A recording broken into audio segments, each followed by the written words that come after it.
Hello students, welcome to my channel Learners Voice Academy. I hope you guys are doing well. And guys, अगर आप लोगों ने मेरे channel को अभी तक सब्सक्राइब नहीं किया है तो आपकी स्क्रीन पे रेड बटन शो हो रहा है सब्सक्राइब का, तो प्लीज जल्दी से जाके उसे सब्सक्राइब कर दीजिए। एंड आप लोग मुझे इंस्टाग्राम पे भी फॉलो कर सकते हैं, मैं लिंक डिस्क्रिप्शन बॉक्स में दे दूंगी। सो आज का हमारा टॉपिक है that is blue ocean strategy and red ocean strategy. So इसका क्या डिफरेंस है, ये स्ट्रैटेजी हमारे को कहाँ कहाँ पे अप्लाई करनी चाहिए, ये स्ट्रैटेजी के क्या एग्जाम्पल्स हैं और क्या करेक्टरिस्टिक्स हैं वो मैं आप लोगों को बताऊंगी।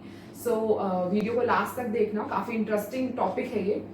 सो फर्स्ट आता है हमारे पास that is blue ocean strategy. So blue ocean strategy क्या है, जिसके अंदर हम डिमांड क्रिएट करते हैं, we create the new demand. Market space के अंदर हम डिमांड जो है वो क्रिएट करें। सो कैप्चर कर लेना मार्केट की स्पेस को, मार्केट में जो भी कंपटीशन चल रहा है उसको हम इररेलेवेंट कर देंगे।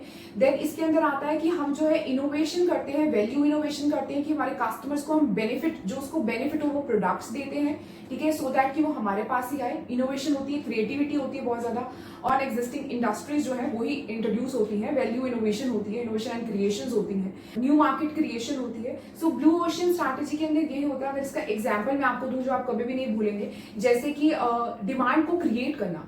पहले हमारे कस्टमर्स को इसकी जरूरत नहीं होती थी, बट अब हमारे कस्टमर्स को इसकी जरूरत होने लगी। प्रोडक्ट के बारे में उसे पता लगा और उसे जरूरत बना दिया गया, हमारे कस्टमर की नीड बना दी गई, तो उसे बोला जाता है ब्लू ओशन स्ट्रैटेजी। जैसे कि जोमेटो या स्विगी, तो सबसे पहले जो जोमेटो है फूड डिलीवरी ऐप वो आई थी, तो उसका क्या था कि आपको घर बैठे आप वो रेस्टोरेंट्स का खाना खा सकते हो जहां पे आप अभी जाना नहीं चाहते, या आपको लगता है बहुत दूर है या मेरे पास इतना टाइम नहीं है, बट आप एक ऑर्डर से, एक क्लिक से आप उसको ऑर्डर करके आप उसे घर पे मंगवा सकते हो और सेम टेस्ट अपने घर पे बैठ कर उसको फील कर सकते हो और टेस्ट कर सकते हो।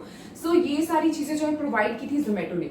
डिलीवरी ऐसे देना, फूड डिलीवरी ऐसे करना, जोमेटो एक आइडिया लेकर आया। अब कस्टमर की ये जरूरत बन गई, जरूरत नहीं थी तो डिमांड को क्रिएट करना, तभी आज जोमेटो है, स्विगी है। स्विगी उसके कंपटीशन में आया, but Zomato is the first one जिसने क्या किया था, इनोवेट किया था, क्रिएट किया था, एक डिमांड बना दी हमारे कस्टमर के माइंड में कि उनको जो है कि जोमेटो की बहुत जरूरत है। आज हर एक इंडिविजुअल के फोन, सबके पास स्मार्टफोन्स हैं और सबके जोमेटो एप्लीकेशन जरूर इंस्टॉल होगी। आई होप आपके में भी होगी और आप लोग भी खूब ऑर्डर करते होंगे, ठीक है।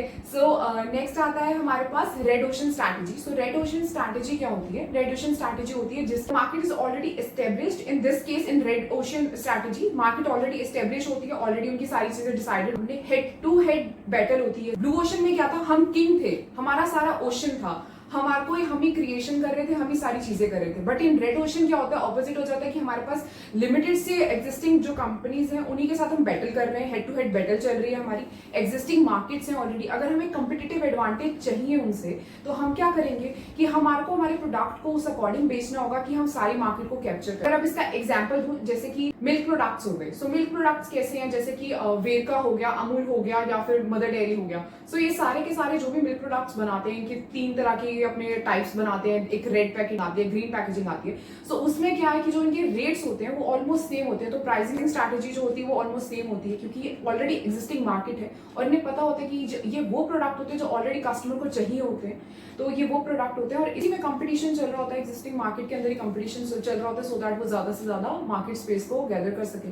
सो एग्जिस्टिंग इंडस्ट्रीज होती है, डिफाइंड होती है इनकी एग्जिस्टिंग बाउंड्री, डिफाइंड होती है इनकी मार्केट स्पेस। सो इनको पता होता है कि क्या कंपटीशन के रूल्स हैं, क्या प्राइसिंग स्ट्रैटेजीज रहने वाली हैं, इनके कोई rules and regulation already set होते हैं, क्योंकि अमूल ज्यादा महंगा नहीं बेच सकता, अदरवाइज फिर वो तो निकल ही जाएगा इस कंपटीशन से। सो इनके जो प्राइसिंग होते हैं वो भी ऑलमोस्ट सेम होती है, जो स्ट्रैटेजीज होती है वो भी ऑलमोस्ट सेम होती है। सो ये वो मार्केट होती है जो ऑलरेडी एग्जिस्ट कर रही होती है।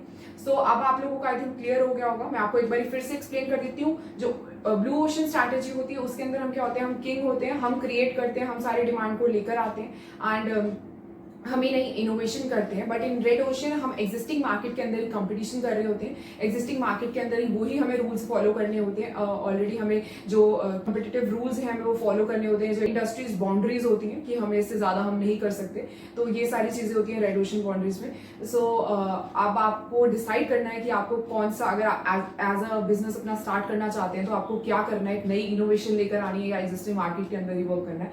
सो ये नई इनोवेशन लेकर आना बहुत ज्यादा अच्छा होगा।